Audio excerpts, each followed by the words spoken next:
Nossa missão é usar esse esquema para determinar a projeção do vetor U na direção do vetor W, que aqui coincide com o vetor V, de acordo com os nomes dados por esse software.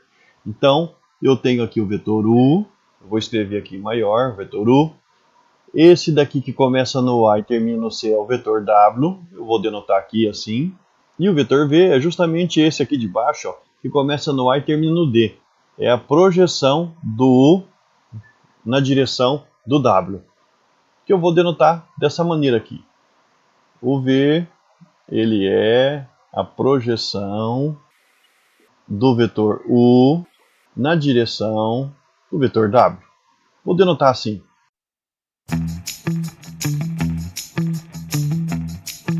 E você nota que para determinar essa projeção, ou seja, esse vetor V, é fundamental localizar o ponto D, que nada mais é que a projeção ortogonal de B lá na reta que passa por A e por C.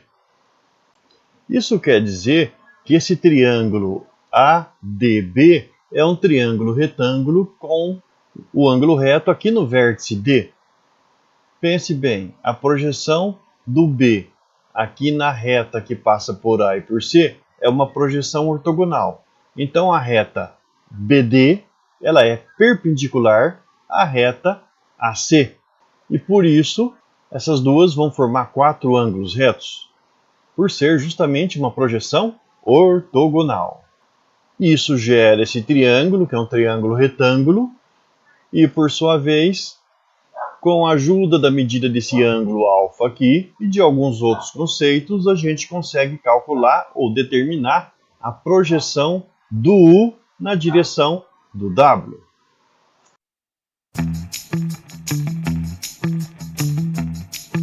E a gente vai passar por vários conceitos da geometria analítica vetorial até chegar nessa expressão. Bom, primeiro eu quero conversar com você sobre o conceito de versor de um vetor. Aqui no canto superior direito, onde eu estou indicando na tela, já deixei escrita a expressão para o versor do vetor W não nulo. A gente já viu isso em outra aula e nós sabemos que um versor do vetor W, por exemplo, nada mais é que outro vetor que tem a norma 1. E eu vou fazer questão agora, nesse momento, de justificar esses fatos. De onde vêm esses detalhes? Se você não lembra, quando é definido o produto de um número real por um vetor, então, por exemplo, se você tem um vetor que é multiplicado pelo valor beta, no caso aqui, eu vou chamar de W mesmo. O que acontece? Quando o beta é zero, ou quando o vetor W é nulo, o que acontece? O resultado desse produto aí é o vetor nulo. Isso de onde eu estou tirando? Eu estou tirando lá da definição de produto de número real por vetor. Para o caso em que o vetor W não seja nulo, então nós teremos a seguinte situação. Se o beta for maior que zero, nós vamos ter mantidas a direção e sentido do W. Ou seja, o beta, W e W têm a mesma direção e sentido. E se o beta for menor do que zero, isso significa que o beta W e W vão ter a mesma direção e sentidos opostos. Ou seja, quando a gente multiplica um número por um vetor, esse beta que vai ser responsável pela mudança de sentido, no caso de beta ser menor do que zero. E o sentido de quem? O sentido do vetor W, que foi considerado para fazer o produto. No nosso caso, em especial aqui, o 1 é maior que zero e a norma de W é um valor que é maior que zero, que corresponde ao comprimento da flecha que representa o vetor, ou, já simplificando, é o comprimento do vetor. 1 dividido por esse comprimento, que não é zero, porque o W não é um vetor nulo, gerará um número real maior do que zero, que está multiplicando o W. Nesse caso, isto significa para a gente que esse versor do W, que é o número real maior do que zero vezes o W, ele é um vetor que tem a mesma direção que o W e também o mesmo sentido, usando a definição de produto de número real por vetor. E aqui a gente já tem a justificativa do fato do versor de um vetor W e do vetor W terem o mesmo sentido e a mesma direção. Mas e a norma do versor? Como que a gente pode pensar na norma do versor? Eu disse que a norma do versor de W ela vale 1. Ora, vamos ver isso daqui. A norma desse versor é a norma de 1 sobre a norma de W vezes o vetor W.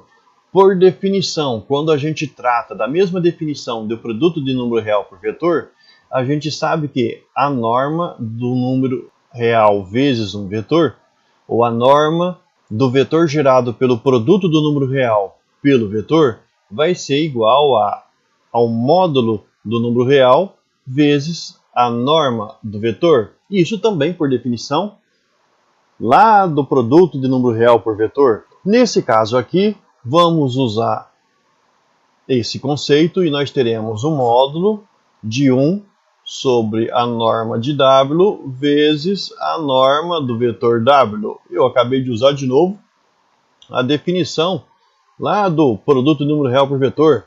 No caso aqui, 1 é maior do que 0, a norma de W é maior do que 0, e quando você divide esses dois valores, você vai ter um número maior do que 0. Logo, a norma desse número maior do que 0 é o próprio número maior do que 0. Isso daí é a definição da função modular, vezes a norma de W, que nós temos aqui na expressão. Agora, quanto que dá isso? Norma de W vezes 1 dá a norma de W, dividido por ela mesma dá 1.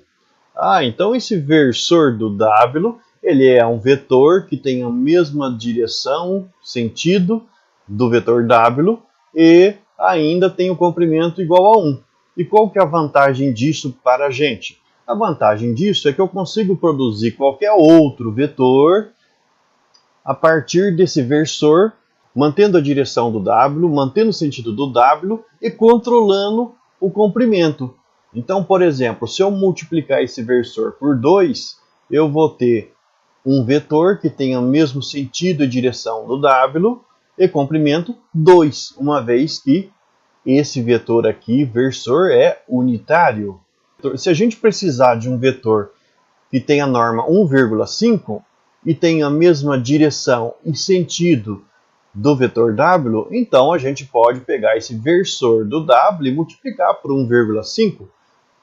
E esse raciocínio que nós vamos usar para determinar a projeção do vetor U na direção do vetor W, que coincide com o vetor V.